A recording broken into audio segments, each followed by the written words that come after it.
Bonsoir à tous. Merci d'être si nombreux. Nous avons la chance ce soir d'entendre, c'est pas la première fois, mais c'est toujours un plaisir, un duo qui va se produire à nouveau, j'imagine, souvent. Martin Aurel, professeur d'histoire médiévale à l'Université de Poitiers et directeur du laboratoire d'histoire médiévale, de civilisation médiévale, le CESCM. Et Clara Dupont-Mono, journaliste et puis homme de plume, non, je plaisante, femme de plume. Et ce qui nous intéresse ici, et l'idée qui a émergé, c'est les deux voix sur un même sujet, Aliénor, et deux rencontres aussi, un historien et une romancière, puisque c'est ainsi qu'on vous reçoit aujourd'hui avec un immense plaisir. Alors, bonsoir à tous. On est très heureux avec Martin de se retrouver là, moi qui viens rejoindre cette belle ville de Poitiers. Et la première rencontre qu'on avait faite tous les deux, c'était donc toujours le regard de l'historien et de la romancière sur Aliénor, que nous portons chacun dans notre cœur, et nous ne sommes pas les seuls. On avait d'abord fait cette rencontre à Fontevraud, et comme nous avons une façon assez déliée de parler, plus moi que Martin, mais Martin aime être un peu chahuté, oui, comme tout universitaire qui se respecte. Et du coup, ça avait bien fonctionné et on avait beaucoup échangé. On a refait ça après aux archives départementales de la Haute-Vienne. Et puis nous revoici à nouveau. Alors, Martin et moi, nous sommes liés parce que quand j'ai écrit 2 romans sur Aliénor d'Aquitaine. Un premier tome, entre guillemets, quand elle a de 13 à 30 ans, et un deuxième de 30 ans à sa mort. Le premier s'appelle « Le roi disait que j'étais diable », le deuxième s'appelle « La révolte ». Et quand je travaillais « Le roi disait que j'étais diable », mon fiancé connaissait Martin, lui avait dit mon ami travaille sur Aliénor d'Aquitaine, venez dîner à la maison. Et donc Martin, qui ne me connaissait pas du tout, est arrivé à la maison avec une tonne de documentation que je n'aurais jamais pu obtenir. Il est arrivé les bras chargés de Bible pour moi, avec des choses qu'en tant que non-étudiante, je n'aurais pas pu y avoir accès. Et il m'a déposé ça, boum, sur la table comme ça. Et toute la soirée, on a levé la tête à minuit et demi. On n'a pas cessé de papoter. Le fiancé, on l'a complètement oublié. On avait mangé machinalement les magnifiques assiettes qu'il nous avait préparées, qui nous glissaient comme ça, sans rien dire, en maître d'hôtel parfait. Et c'est ainsi qu'a commencé notre amitié, et qui n'a pas fléchi depuis. Et j'éprouve toujours beaucoup de bonheur à voir Martin, parce qu'il connaît par cœur Aliénor d'Aquitaine, et c'est le seul à qui je peux demander mais dis-moi, le 25 août 1172, Aliénor, elle dîne de dorade ou de civet? Et il est capable de me répondre, civet, tu sais bien qu'elle ne digère pas le poisson. Voilà. C'est à peu près de cet ordre-là. Et je me souviens qu'on avait une conversation au bar du TGV un jour tous les deux.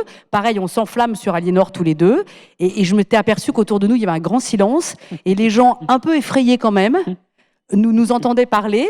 Mais on a Aliénor en commun. On a en différence le fait que lui l'approche comme un historien et moi comme une romancière. Et c'est là que ça devient pour nous très intéressant. C'est-à-dire que moi, Aliénor, je la vois avec des yeux qui sont un petit peu sacrilèges quand même pour l'historien. Et j'ai la chance d'avoir un historien, donc Martin, qui ne me voit pas comme sacrilège. Alors que parfois, certains historiens trouvent ça un peu sacrilège quand même, le travail du romancier. Mais quelque part, ça l'est aussi. Puisque si on se met à mon échelle, moi, qu'est-ce que je vois? Je vois une vie pleine de trous. Je vois une matière historique, un peu comme une dentelle de Calais, c'est-à-dire très délicate et avec des trous partout. Et le propre du romancier est de combler ces trous. Moi, je m'en nourris de ces vides-là. Alors qu'a priori, ce sont le cauchemar de Martin, ces vides. Donc là où un historien se fait des cheveux blancs sur les interstices de l'histoire, moi je ne me nourris que de ça. Et c'est là où quand même, quand j'ai terminé La Révolte, je l'ai passé à Martin, un peu tremblante quand même dans l'attente de ses réactions, et il a eu cette phrase, moi qui m'a portée, que je trouve magnifique. Il m'a dit « Oh, je vous envie, vous quand même les romanciers, parce que vous faites tout ce qui est interdit de faire à nous les historiens. » Et je lui dis « Eh ben voilà. » Eh ben voilà, c'est la grande injustice. C'est-à-dire que le soir du 25 août au 172, quand elle mange son civet, l'historien, il ne peut pas dire si elle est déprimée, épuisée, joyeuse. Moi, je peux. Et de la même façon, la grande injustice du romancier, c'est qu'il peut distordre le temps. Si moi, je veux faire rencontrer Mozart et Mussolini, je peux. Pas l'historien. Et en même temps, sans l'historien, je ne peux pas avancer. C'est-à-dire que c'est l'éternelle et très belle complémentarité entre la science et l'imaginaire, et Jules Verne ne me contredira pas, qui est que sans cette espèce de socle, en fait, cette armature scientifique, l'imagination ne peut pas se greffer, en fait. La greffe n'est pas possible. Il n'y a pas de terreau sur lequel elle puisse s'enraciner. Et ça, c'est les historiens qui nous le donnent. Voilà, ça, c'est ma vision, mais peut-être que, Martin, tu n'auras peut-être pas la même. Non, mais je te remercie beaucoup. D'abord, tu es d'une grande modestie parce que tu te mets un peu, bon, bah, voilà, l'historien, c'est un grand savant, il sait tout, mais nous aussi, exactement, nous avons des grandes lacunes, comme tu l'as très bien remarqué. Et puis, ce que j'admire chez Clara Dupont-Moreau, elle a une formation au départ de littéraire. Elle a fait un master ou l'équivalent en littérature du Moyen-Âge, avec des linguistes aussi. Donc, cette sensibilité aux mots, ces goûts de la parole, telle qu'elle nous vient de la nuit des temps, telle qu'elle nous vient du Moyen-Âge, ces soins que tu apportes au français, à cette langue extrêmement poétique, pour moi, c'est une source d'admiration, en toute sincérité. Voilà, il y a un grand plaisir esthétique et une grande jouissance de lire les romans quand ils sont bien rédigés, quand ils sont bien écrits, quand il y a ce soin des mots. Donc ça, c'est un point qui est commun entre nous. Tu es passionné du Moyen-Âge. Et puis souvent, je demande à mes collègues médiévistes, mais pourquoi tu es devenu spécialiste de cette période, à commencer par Jacques Le Goff, et il l'a dit partout, que c'est la lecture des romans de Walter Scott quand il était adolescent qui l'ont tout de suite fasciné. C'était Ivanhoé, c'était ce monde de rêve. Et en fait, c'est ce qui nous attire aussi, c'est ce qui crée ce lien très fort envers le Moyen-Âge. Ben, il y a des romans qui m'ont aussi beaucoup marqué. Quand j'ai commencé à faire du Moyen-Âge, le roman d'Ingrid Tutset, par exemple, enfin, ça fait peut-être très vieux jeu, prix Nobel 1928, Margaret Laplace d'Ater, donc c'est des mondes merveilleux avec des gens qui tiennent compte aussi du contexte, mais à la rigueur, ce n'est pas important, puisque un historien, lui, passe un contrat qui est de l'ordre de la référence, un contrat référentiel, alors que avec vous, avec le public, et quand je rédige un livre, je dois respecter des règles très précises. Je dois toujours citer mes documents, mes références, la note infrapaginale. Hein.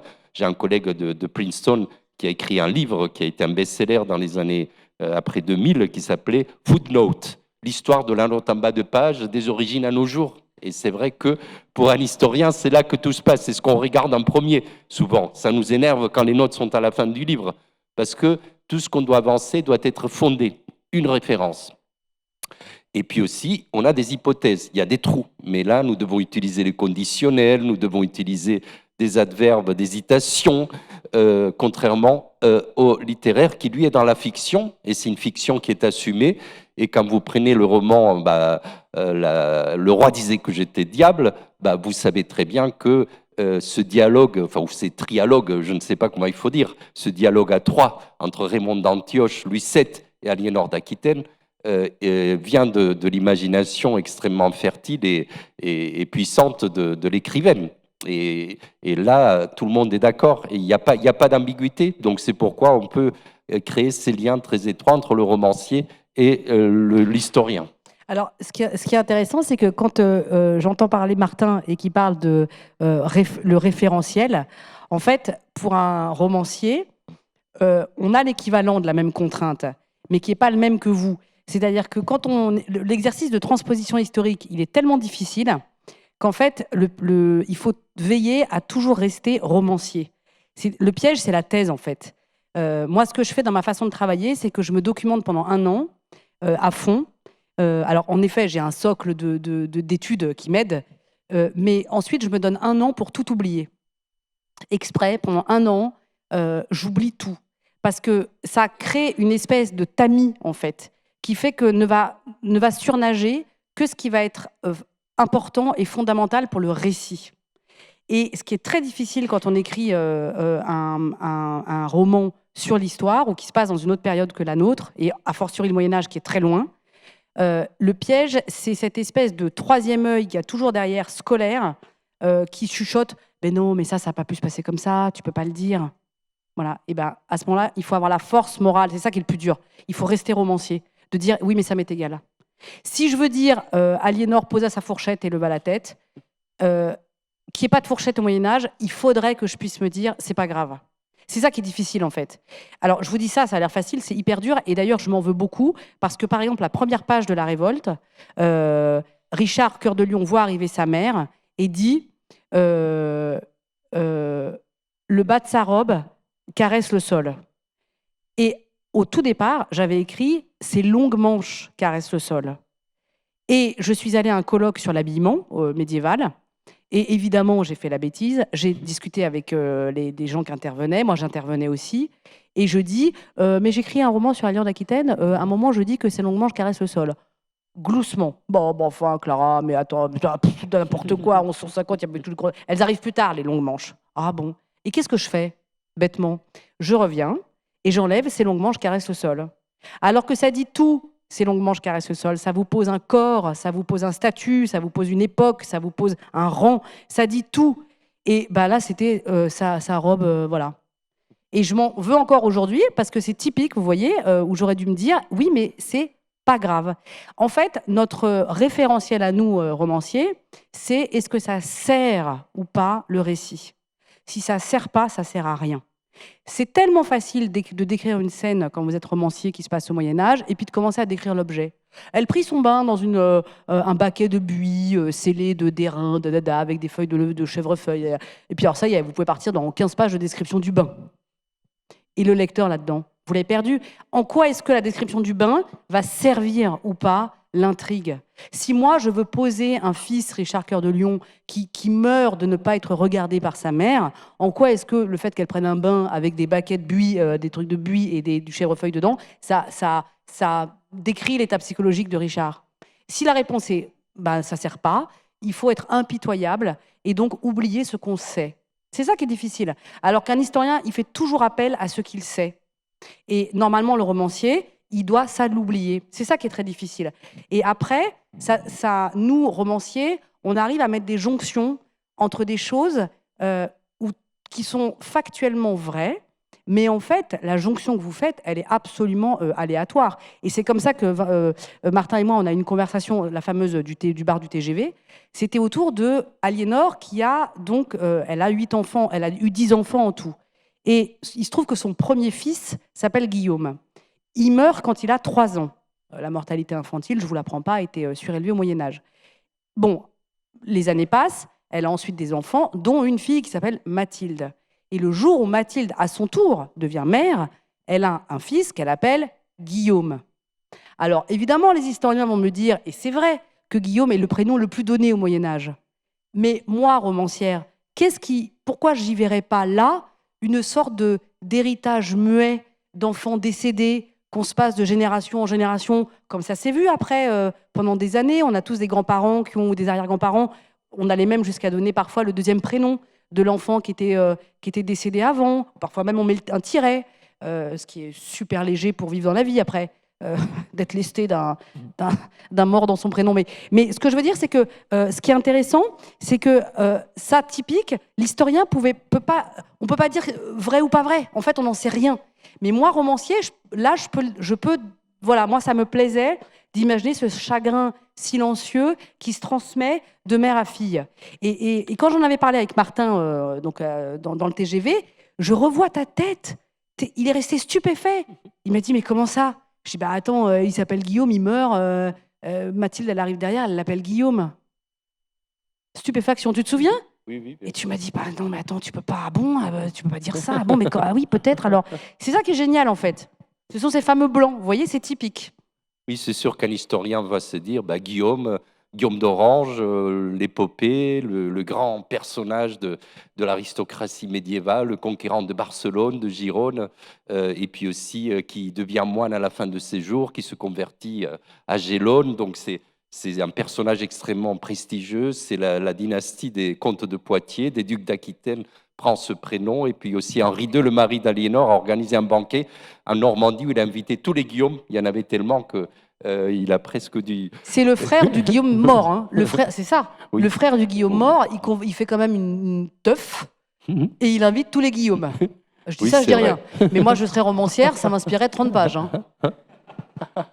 Et après, malgré tout, je pense que l'historien a beaucoup à apprendre des romanciers parce que, enfin, je sais pas, je cite pas Paul Ricoeur parce que c'est le maître à penser de notre président à nous tous, mais c'est un grand monsieur qui a beaucoup réfléchi sur le récit en histoire et sur le fait, par exemple, que nous autres historiens, presque comme les romanciers, nous adéquons aussi, nous redressons notre discours pour essayer de le faire coïncider avec les sources, avec les documents, et que nous aussi, nous avons des ficelles rhétoriques où le récit, la narration est clé. Et je le vois aussi, mon éditrice, Evla Marion, c'est la première chose qu'elle me dit, mais il faut que tu mettes des anecdotes, il faut que...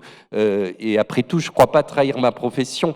Bien sûr, s'il n'y a que cela, c'est très décevant. S'il n'y a que récits, descriptions, reprises des chroniques ou des chartes telles quelles, ça n'a aucun intérêt. Après, il faut expliquer, il faut argumenter, il faut commenter, essayer de comprendre. Déjà, si on a une démarche un peu littéraire, et l'historien qui travaille sur des chroniques, que ce soit pour l'Antiquité ou pour le Moyen-Âge, sait qu'il y a une partie de fiction qui est très importante, des vieilles anecdotes, des structures narratives, des mythes presque indo-européens qui sont repris génération après génération. Donc, il faut savoir démonter, déconstruire tout cela. Mais enfin, déconstruire, déjà, c'est un peu lourd. C'est moins poétique que cette part de récit que les grands historiens ont toujours eu. Duby. Voilà, Georges Duby qui vient le plus grand romancier du Moyen-Âge, c'est Duby. Exactement, puisque pour son centenaire, vous le savez tous, en tout cas, j'ai cassé les oreilles de mes étudiants pendant des heures sur ça. Il vient de passer à la Pléiade, c'est quand même merveilleux que cette consécration d'un très grand historien. Et de toute façon, c'est ce que je dis à mes étudiants, ce que je veux, c'est qu'ils aiment le Moyen-Âge. Et je leur dis, commencez à lire Guillaume le Maréchal, le meilleur chevalier du monde. Et là, vous verrez, vous aurez le goût tout de suite de ce que c'était que le Moyen-Âge, que ce que c'était que le chevalerie. En plus, je suis très fier. Ce matin, je faisais un cours à des doctorants. Donc, il y en a un qui fait une thèse en musicologie que j'avais perdu de vue depuis 4 ou 5 ans, qui était dans mon amphi, et qui m'a dit, je vous ai entendu il y a 6 ans parler de Georges Duby. Dès que la Pléiade est sortie, j'ai acheté la Pléiade. Vous voyez, donc il y a toujours quelque chose qui reste parce qu'il y a cette qualité d'écriture, de récit, et c'est essentiel aussi. Sinon, on va ennuyer tout le monde, nous autres historiens. Enfin, donc il faut doser, mais personnellement, je fais le choix de rendre mes ouvrages attirants. Voilà. Mais aussi, peut-être que l'historien réussit, enfin moi c'est la question que je me pose toujours, mais aussi parce qu'il aime ses personnages. Nous, romanciers, moi j'ai vécu, chaque tome m'a pris 4 ans. Moi, ça fait 8 ans que je vis avec Aliénor. Et j'ai avec elle le lien d'un romancier ou d'une romancière qui se heurte à quelqu'un quand même, parce qu'Aliénor, on a peu de choses, j'aime la voir dure, au stade où elle est, à mon avis, elle ne pouvait pas être douce, mais c'est une lutte que j'ai avec elle. Moi, ça m'a laissé complètement épuisée, hein. Mais 8 ans de ma vie, personne ne m'oblige à faire ça. Enfin, je veux dire, personne ne m'oblige à y penser nuit et jour, à me faire un ulcère à l'estomac parce qu'il y a un paragraphe que je n'arrive pas à faire, parce que j'ai l'impression que je n'arrive pas à la cerner. Et en plus, moi, je me mets dans la peau d'un garçon qui est son fils, Richard, expérience dont j'ai aucune idée, parce que je ne suis pas un garçon, donc je ne suis pas le fils de quelqu'un. Donc c'est très difficile. Et donc si j'ai pu faire tout ça, c'est parce que profondément, le lien que le romancier a avec son sujet est un lien très amoureux, quand même. On se met dans des états sans nom, hein. En général, le conjoint ou la conjointe est jaloux, hein, d'ailleurs. Mais je me rappelle que Jean d'Ormesson me disait, mais moi, quand j'écris un livre sur quelqu'un, en fait, je mange. Je suis dans un état d'euphorie. Il disait, je suis amoureux. Donc, il disait, résultat, je prends 15 kilos. Et je suis sur un nuage, je ne suis plus avec les miens. Enfin, et c'est vrai, c'est très ça quand même, hein. Et de surcroît, pourquoi moi je suis romancière et j'aime le Moyen-Âge, mais j'aurais pu, après tout, Anne de Bretagne, enfin, il y a le Moyen-Âge regorge de figures assez mythiques, de femmes très fortes. Pourquoi Aliénor? Là, on est encore dans le registre amoureux du visage inconnu parmi la foule. Pourquoi à un moment celui-là et pas un autre? C'est très mystérieux quand même, hein. Donc, je sais que le romancier, il a un rapport extrêmement aimant et amoureux avec son personnage. j'imagine que l'historien aussi, puisque ça fait 20 ans que tu travailles dessus. Donc, ma vraie question qui me brûle les lèvres quand même depuis un moment, c'est est-ce que tu aimes Ah oui, Aliénor j'adore Aliénor. d'Aquitaine? Est-ce que, Je l'aime alors, tu l'aimes peut-être pas comme beaucoup. moi. C'est un autre sentiment, mais en t'écoutant parler, je me disais, ben oui, c'était une femme qui avait une personnalité extrêmement forte. Quand j'ai lu la première biographie d'Aliénor que j'ai lue, c'était très très romancé justement, et c'est le genre de livre où je dis à mes étudiants, faites attention parce que même si vous êtes en première année, il faut que vous fassiez la part des choses, qui est la biographie de Régine Pernoud. Voilà, donc c'est très romancé, et il y a une part d'interprétation qui n'est pas justement bien présentée, bien dit. Bon là, c'est moi, Régine, qui vais vous dire ce que je pense d'elle. Et par exemple, la révolte de 1173, pour elle, c'est un dépit amoureux parce que Henri II prend pour maîtresse Rosemonde de Clifford, une jeunette, voilà, et donc d'un milieu social beaucoup moins élevé qu'elle, et donc, alors qu'elle a 10 ans de plus. Donc voilà, c'est ce genre d'interprétation psychologique qui a le lieu d'être pour un romancier, même si ce n'est pas du tout celle que tu as prise, et c'est très bien. Voilà. Toi, tu as pris le côté forte personnalité, c'est exactement ce que je pense. Quand on prend les documents, qu'est-ce qu'on a? On a une lettre d'Hildegarde de Bingen, pas n'importe qui dit à Aliénor, calme-toi, apaise les tourmentes de ton cœur, abandonne-toi dans la providence. On sent que c'est quelqu'un qui est... malheureusement, cette lettre est fragmentaire. On a à peine une quinzaine de lignes. Vous voyez les deux personnalités féminines. Si, il manquait plus qu'Héloïse, du XIIIe siècle, les plus impressionnantes. Hildegarde, Aliénor, Héloïse, malheureusement, n'a jamais croisé le chemin. Il y avait un petit décalage d'âge. Oui, non, elles ont Oui, pas mais pu- ça, le roman, il s'en fiche. On peut Voilà. le combler. On peut le combler. Bon, mais enfin, donc, elle lui dit de se calmer, ou bien aussi un abbé de monastère, le Mont Saint-Michel, même si c'est un grand intellectuel qui fait venir des traducteurs du grec, comme Jacques de Venise au Mont Saint-Michel, Robert de Torigny. Il est scandalisé, il a porté il a baptisé l'une des filles d'Aliénor et Henri II, Mathilde, au Mont. Et à un moment, il fait un très très mauvais jeu de mots, je ne sais pas s'il le fait exprès ou pas, au moment de la révolte, où elle est derrière, où elle tient les ficelles, et elle fait que ses enfants, ses garçons prennent les armes contre leur père, il dit Aliénor aliéna ses fils à Henri II. Voilà, donc ça montre bien que s'il faut comprendre cette révolte, ce n'est pas tellement une question de dépit amoureux. Après tout, c'était la petite fille de Guillaume IX qui avait toutes ses maîtresses à quelques pas d'ici, au palais ducal d'Aquitaine. Et ça faisait partie, c'était des mariages qu'on leur imposait à ces hommes, et très souvent, ils allaient voir ailleurs. Donc, je ne crois pas que ça l'ait beaucoup. Elle savait, ça faisait partie de la vie des femmes de sa condition. Peut-être ça a dû en rajouter. Enfin, la raison, c'est qu'elle était duchesse d'Aquitaine, elle était comtesse de Poitiers, et puis il y a un Angevin qui, sous prétexte qu'il a ceint la couronne d'Angleterre, il se croit tout permis, et il pense qu'il peut tout chambouler, qu'il peut imposer une administration beaucoup plus dure, depuis Westminster, depuis n'importe où, qui peut mettre ses sénéchaux anglo-normands partout. Donc elle dit non, attention, nous sommes des Aquitains, nous sommes des Poitevins, et voilà, c'est comme ça que je la vois. Donc finalement, c'est côté autoritaire. Oui, mais tu en parles comme un partisan d'Aliénor et, oui. et pas trop comme un historien, c'est ça qui est bien. Voilà. Il dit non mais cet Henri II là qui se présente, non mais ce rouquin. Voilà. Non mais tu l'aimes aussi parce qu'il faut pouvoir aimer. Mais oui, il faut pouvoir aimer. Et alors après, cela dit, après tout, on aurait pu. Moi, ça me choque pas tellement que Régine Pernoud, elle ait dit que c'était du dépit amoureux parce qu'elle l'assume en même temps. Elle dit c'est mon regard. Elle prétend pas que ce soit une vérité générale. C'est là où elle est un peu romancière quelque part. Ah oui, c'est sûr. Mais si c'est assumé, c'est pas très grave. Moi, en tant que romancière, j'ai vu quoi? Moi, j'ai vu une femme qui, avec son premier mariage, s'ennuie avec Louis VII, mais à mourir. Elle s'ennuie vraiment, ferme. Et puis, elle voit arriver justement un rouquin qui a 11 ans de moins qu'elle. Ça fait quand même d'Aliénor la première cougar de notre histoire, ce qui n'est pas rien.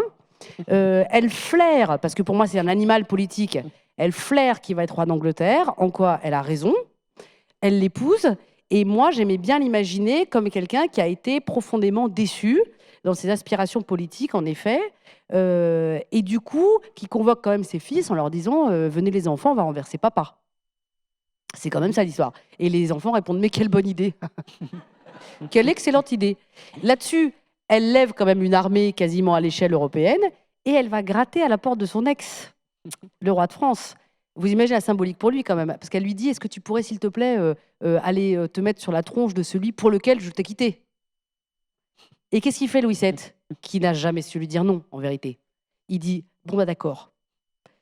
Et quand il voit arriver le Plantagenet vers lui, alors je parle sous le regard de l'historien, Non, mais mais il se rend sans se battre, ce qui est une catastrophe. Et bien, typique, moi, Louis VII, j'aime beaucoup Louis VII, j'ai une vraie tendresse pour Louis VII, 2 phrases maximum dans tous les livres d'histoire. Il a quand même, c'est le père de Philippe Auguste, qui a tous les honneurs de nos livres d'histoire, et pour cause, bien sûr. Enfin, Philippe Auguste, il n'est pas né comme ça. Il sait bien qu'il a dû avoir un papa qui se débrouillait pas trop mal, que je sache.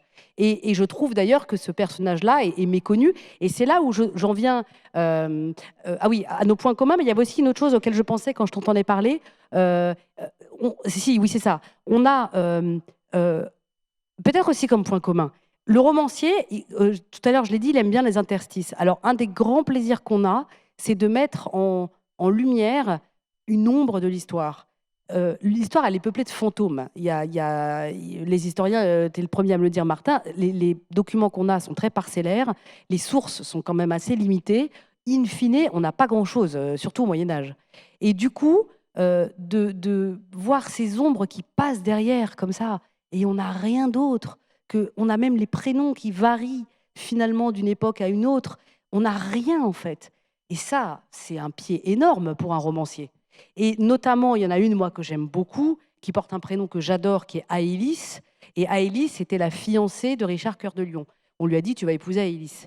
Et personne n'a compris pourquoi il l'a non seulement pas épousée, mais il l'approchait pas, en fait, quasiment pas. Et beaucoup plus tard, les historiens sont arrivés à une hypothèse, mais qui se tient, qui est qu'Aélis avait été violée par le Plantagenet, c'est-à-dire le père de Richard Cœur de Lion. Donc Aélis aurait été violée par son futur beau-père. Et du coup, cette souillure fait que Richard Cœur de Lion ne veut pas en entendre parler et ne l'approche pas. Bon, bah, Aélis, elle est parfois appelée Adélaïde. On la voit à peine circuler comme ça. Et puis elle disparaît en fait. On n'a pas de nouvelles. En gros, Aliénor va chercher une autre épouse pour Richard qui s'appelle Bérengère. Elle lui met dans les pattes et puis roule les jeunesses, quoi. Et Aélis, on la perd de vue. Et ben, un des grands plaisirs du romancier, c'est de consacrer, d'imaginer le monologue d'Aélis, qui s'appelle la complainte de la délaissée, je crois. Et en fait, à la veille de la bataille de Jérusalem, Richard Cœur de Lion est en croisade, il va se battre contre Saladin, évidemment c'est périlleux, et elle lui dit écoute, moi j'étais très amoureuse de toi, tu m'as jamais approchée, moi j'ai été violée un soir par ton père, j'ai évidemment rien demandé à personne. Moi j'imagine la scène de viol qui se fait finalement, ce qui est pire je trouve presque, mais sans trop de violence. Elle dit voilà, ton père est arrivé dans ma chambre, il m'a basculé sur le lit puis il est reparti. Bon. Depuis, je ne peux plus dormir dans un lit. Et donc, je suis celle que tout le monde raille parce que je me mets en boule au pied de mon lit sur une peau de bête et je dors à terre. Et quand l'angoisse est trop forte, je sors et je vais dormir en boule sous un arbre. Mais j'aurais adoré que tu sois celui qui m'aurait relevé et réappris à dormir dans un lit. Mais tu ne l'as pas été parce que tu m'as rayé de ta vie. Et à la veille de cette bataille, moi, la seule chose que j'ai à t'apporter, c'est mon grand chagrin, en fait, qui a la vie dure et longue et qui m'accompagne depuis des années. Et la seule chose que je peux t'envoyer, c'est ce chagrin-là. Bah, voilà, ça, c'est quelque chose que le romancier peut faire. Alors, quand même, on vérifie toujours un peu, comme romancier. J'ai quand même vérifié j'étais contente d'apprendre qu'Aélis s'en était pas trop mal sortie, vraiment. Elle a épousé un gentil, voilà, un petit seigneur de province. Elle a eu ses 2 enfants, elle a eu son petit manoir. Non, mais elle était bien. Bon, non mais c'est vrai, quand même, ça m'a un peu apaisé. Je me suis dit, bon, ça va, Aélis, ça va. Mais c'est vrai, hein, ces personnages qu'on sort des zones d'ombre, parce que vous, historiens, en fait, on n'a rien. Sur Aélis, non, mais c'est vrai que l'histoire, s'il y a un grand spécialiste de Richard Cœur de Lion, qui était professeur à London School of Economics, qui a publié la grande biographie qui fait autorité à la collection des rois d'Angleterre à Yale, qui s'appelle John Gillingham. Et John a écrit un très gros livre pour défoncer la légende sur l'homosexualité de Richard Cœur de Lion. Hein. Donc un article très documenté, pourquoi ça ne peut pas marcher, quand est-ce que cette légende apparaît, c'est juste dans les années 1930, etc. Mais pourtant, c'est lui qui a mis en avant, avec des preuves à l'appui, que vraisemblablement la raison de cette fille qui avait été éduquée dans le château. Vous voyez, ces jeunes filles aussi, il faut se mettre à leur place. Quand deux rois font un traité au XIIe siècle, deux princes territoriaux, il y a tout de suite un échange des femmes. Il faut fiancer quelqu'un. Pourquoi Aliénor est allée chercher Blanche de Castille à Burgos? Parce qu'il y avait le traité du Goulet qui devait rompre la violence entre Jean Santerre et Philippe Auguste, donc dans le Vexin, et il lui fallait une femme. Il n'y avait plus de filles en âge d'être épousées, donc il est allé chercher sa petite fille. Et Alice, dès qu'elle est toute petite, un traité est passé entre Louis VII et Henri II, et on envoie la fillette comme fiancée, mais il faut qu'elle attende l'âge de 12 ans pour avoir le mariage canonique. C'est la majorité au Moyen-Âge pour les filles, 14 pour les garçons. Et effectivement, probablement, ce qui est arrivé, bon, c'est la théorie, l'hypothèse, hein, est arrivé. C'est intéressant aussi parce que parfois on a présenté, puisque tu parlais de Philippe Auguste, la rupture entre Richard Cœur de Lion et Philippe Auguste comme deux homos qui tout à coup ne s'aiment plus et puis se haïssent. Vous voyez le genre de fantasme qu'il y a là derrière. Et ça s'est passé en Sicile. C'est pas du tout ça, vraisemblablement, c'était une histoire de femmes entre eux. D'une part, Philippe a dit, mais enfin, il faut que tu épouses ma sœur, tu es fiancé depuis ton plus tendre âge avec elle. Probablement, Richard lui a fait comprendre qu'il ne pouvait pas, puisque c'était l'inceste du deuxième type. Enfin, tout ça, c'est des hypothèses. Vous voyez, moi aussi, j'affabule.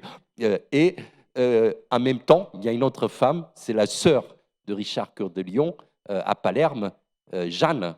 Jeanne, qui vient de perdre son mari, le roi de Sicile, qui est un Normand aussi, comme elle, d'une certaine façon, et Philippe, probablement, aimerait l'épouser, parce qu'il y avait l'héritage de la Sicile à la clé. Et c'est là où les deux hommes se brouillent. Alors Philippe, je ne l'admire pas du tout, puisqu'il a fait quand même quelque chose de lamentable. Bien sûr, il a remporté la bataille de Bouvines, mais ça, c'est beaucoup plus tard, peut-être. Mais il laisse tomber Richard en pleine croisade, pour aller s'entendre avec son frère Jean Santerre qui lui cède la Normandie. Ouais, on l'aime pas. On l'aime pas. On l'aime pas. Lui, Donc c'est quand même pas un très très grand. Et puis peut-être il était dépité. Voilà, là c'est ma non, veine. mais c'est vrai. Le folklore aujourd'hui encense Philippe Auguste. Nous qui sommes des amoureux d'Aliénor, c'est horrible ce qu'il fait en vérité. Exactement. C'est un vrai traître. Tout à fait, ça se fait pas. Non, ça se fait pas. Le prochain roman de Martin Aurèle, ça sera Philippe Auguste. Les malheurs de Philippe Auguste. La face cachée. Et puis quand même, cette femme, Jeanne, elle part en Palestine ainsi, avec son frère. À un moment, Richard conquiert toutes les places du littoral palestinien et il décide avec Saladin, ils ont une grande admiration l'un pour l'autre, d'arrêter les dégâts, d'arrêter la guerre. Il voit qu'il ne prendra jamais Jérusalem puisque c'est trop loin de la côte et qu'il a la supériorité navale. Et il dit, d'accord, on passe un traité. Et Saladin lui dit, il faut que Jeanne, c'était une femme qui vraiment éveillait beaucoup de convoitises, épouse mon frère Aladil, ou qu'elle rentre dans son harem. Alors, les sources arabes disent que c'est les moines de l'entourage de Jeanne qui ont dit, il n'en est pas question, je pense quand même qu'elle y était pour quelque chose, de ne pas vouloir rester si loin des siens. Elle rentre, mais elle a fait un mariage catastrophique avec le comte de Toulouse, qui était un barbe bleue épouvantable. Et Jeanne mourra à Rouen, en couche, en fuyant son mari. Elle devient, sur son lit de mort, moniale à Fontevraud. C'est pourquoi on n'a pas son gisant, parce qu'elle est enterrée avec les autres moniales, donc dans l'anonymat du cimetière. Donc c'est des femmes aussi dans l'histoire d'Aliénor. Ces filles sont fascinantes aussi. Parfois, on les laisse de côté, ou c'est Bru. Voilà. Et alors, il y a aussi un point commun que nous avons, historiens et romanciers, qui est que nous sommes dans une lutte convergente, pour le coup, de réhabiliter aussi le Moyen-Âge. Parce qu'on a du boulot, hein. Quand j'entends les médias sans arrêt qui disent moyenâgeux pour décrire quelque chose de barbare, obscurantiste, bas de plafond, en général pour parler de Daesh, ce qui fait toujours plaisir côté image, hein, ça tire vers le haut. On entend sans arrêt de la pratique moyenâgeuse et nous, ça nous rend quand même assez malheureux.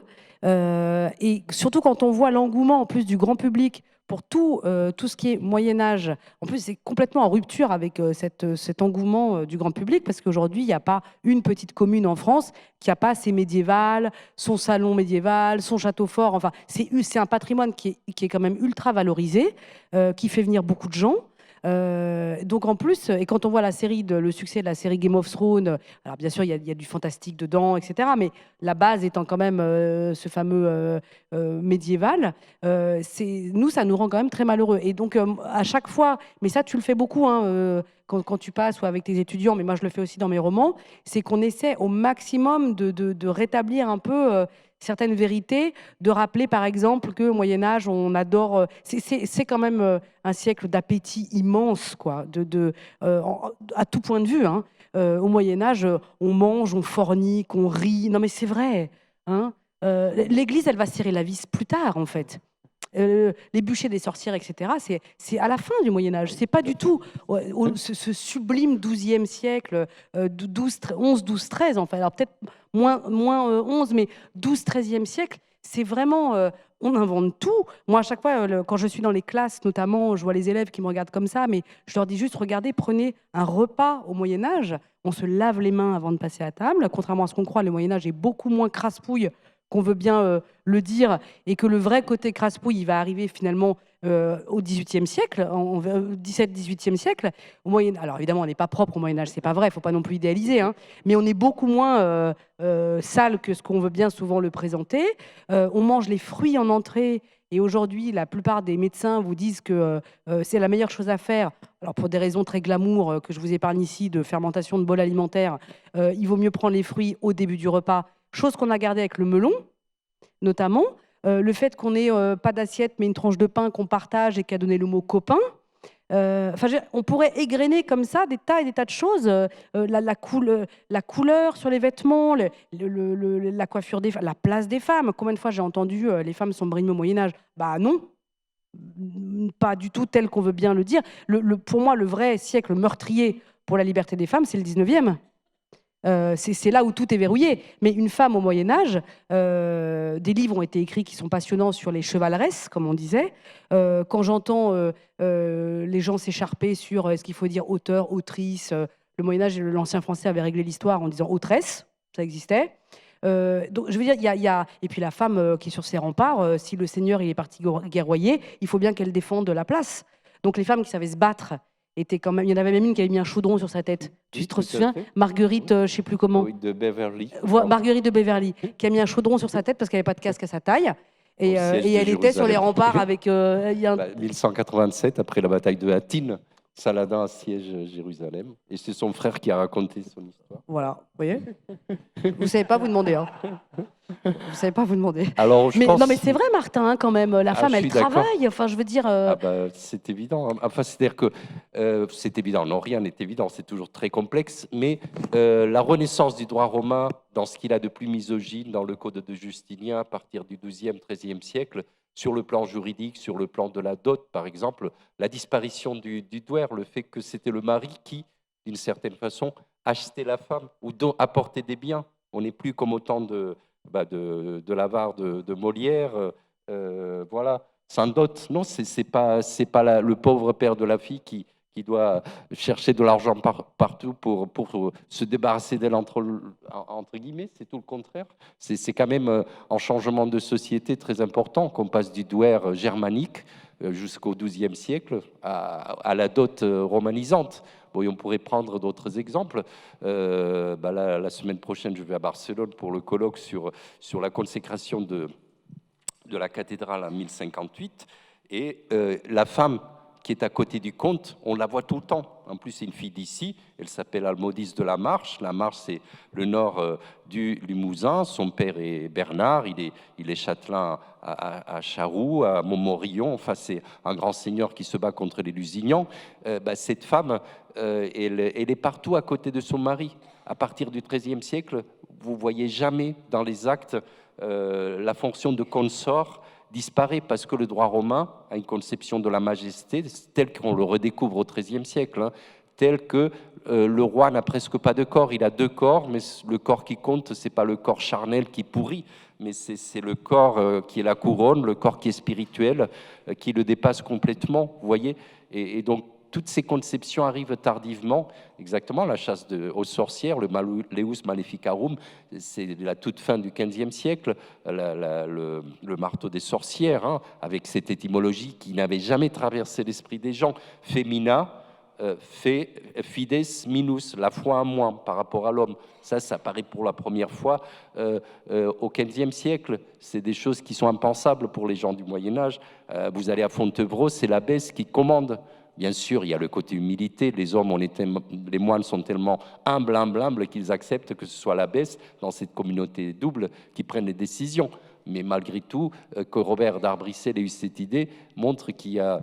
Donc bon, je ne vous dirai pas que c'est la période bleue, la superbe de la femme, de la féminité. Et puis je voudrais revenir aussi sur ce Moyen-Âge de lumière et pas d'obscurantisme, hein, puisque j'ai un étudiant qui a fait une recherche sur Twitter. L'apparition du mot Moyen-Âge, c'était affreux, quoi. 90%, c'était dès qu'il y avait quelque chose d'horrible, des femmes violées, des femmes battues. Bah, voilà. En anglais, il disait Dark Age, il n'y a pas encore si longtemps. Hein. Oui, oui, tout à fait. Mais il y a eu quand même, déjà Poitiers, c'est une ville où le Moyen-Âge est partout. Vous passez devant Notre-Dame-la-Grande, la cathédrale, le Palais des Ducs, donc on ne peut pas ne pas aimer le Moyen-Âge.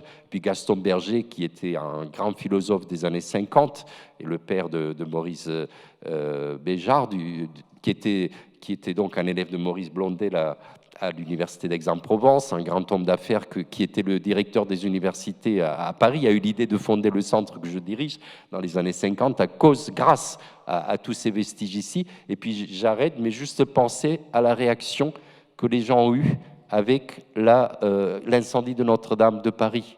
Comment ça crée un mouvement extraordinaire. J'ai reçu des lettres ici à monsieur le directeur du centre d'études médiévales, des gens de 80 ans, des Allemands qui étaient venus étudier ici. C'est une grande tristesse, etc., que je ne connaissais pas du tout. Vous voyez, c'est quand même très touchant et comment tout le monde a été bouleversé par ce drame. Donc c'est un fil qui nous unit, là, encore au Moyen-Âge. Oui, avec cette grande estime, immense estime pour cette période. Parce que moi, à chaque fois, je suis épatée par ce qui se joue à ce moment-là, que ce soit les frontières européennes, que ce soit au niveau de l'économie, au niveau de la justice, au niveau des droits, au niveau de la beauté, au niveau de l'argent, au niveau de la langue. L'ancien français que j'aime tellement, qui à ce moment-là est en train de tout doucement se cristalliser en langue finalement nationale, même si la nation n'existe pas. Et puis, moi, je suis toujours très émue de voir tous les vestiges qu'on a dans notre langue, l'expression tenir sa parole qui vient du Moyen-Âge, puisque au Moyen-Âge, le mot a une importance fondamentale. Ça, je le dis à l'adresse des dirigeants de Twitter, hein, où le mot veut dire quelque chose, donc à tous les réseaux sociaux aussi. C'est-à-dire qu'au Moyen-Âge, la paix se décide d'une phrase. Un chevalier va laisser ses jours sur un serment. La phrase prononcée et entendue est si importante qu'elle vaut pour acte de vie ou de mort, finalement. Et ça, c'est extrêmement important. Moi, ça me semble être très précieux. C'est quelque chose, pour le coup, que ça fait vieille réac, mais que notre modernité a complètement perdu.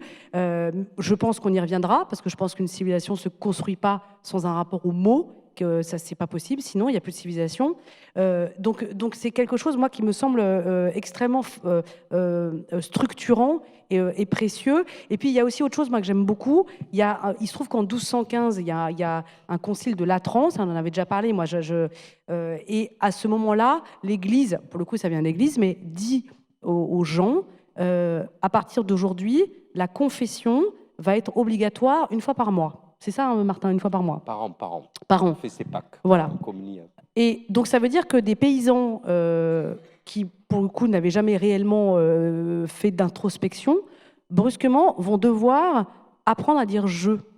Il est collectif, le Moyen-Âge. Hein. C'est nous, c'est la communauté, c'est le village, c'est la famille, c'est la seigneurie, la baronnie, la cour. C'est très peu « je ». Et ben, le Moyen-Âge, il invente le « je ». Il invente une forme de psychologie moderne qui est la nôtre encore aujourd'hui, et il invente aussi une forme d'intériorisation de ce qui est bien et de ce qui est mal. En fait, c'est la naissance d'une conscience. Donc rien que ça, c'est pour vous dire à quel point le Moyen-Âge nous est mais fondamental, vraiment. C'est vrai, hein, Ah oui, tout à fait d'accord. En même temps, les gens du Moyen-Âge sont très très en prise avec l'Antiquité. Et c'est la phrase que vous avez tous entendue souvent de Bernard de Chartres, un intellectuel de la fin du XIIe siècle. Nous sommes des nains, mais des nains juchés sur des épaules des géants, et nous voyons beaucoup plus loin qu'eux. Donc il y a ces rapports à la tradition, cette fascination, par exemple, pour l'Antiquité. Il y a eu des renaissances carolingiennes, de renaissance du XIIe siècle, avant le XVIe siècle.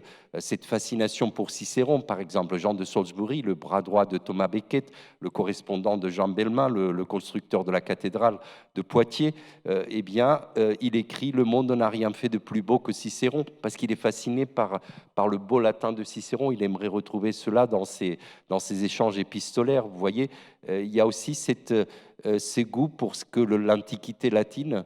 Ils ne sont pas dans un rejet du passé, voilà, pas du tout. C'est l'histoire exactement. d'une civilisation qui se construit en étant extrêmement redevable et en le reconnaissant vis-à-vis de ce qui les a précédés, et en même temps, en effet, en étant très friand de ce qui va arriver. C'est quand même génial. La plupart des civilisations après se sont construites beaucoup en coupant avec le passé, pas du tout en marchant dans ses pas et en se disant quel est le meilleur que je puisse en tirer. C'est un état d'esprit moi que je trouve formidable. Et en même temps, en inventant une tonne de choses devant.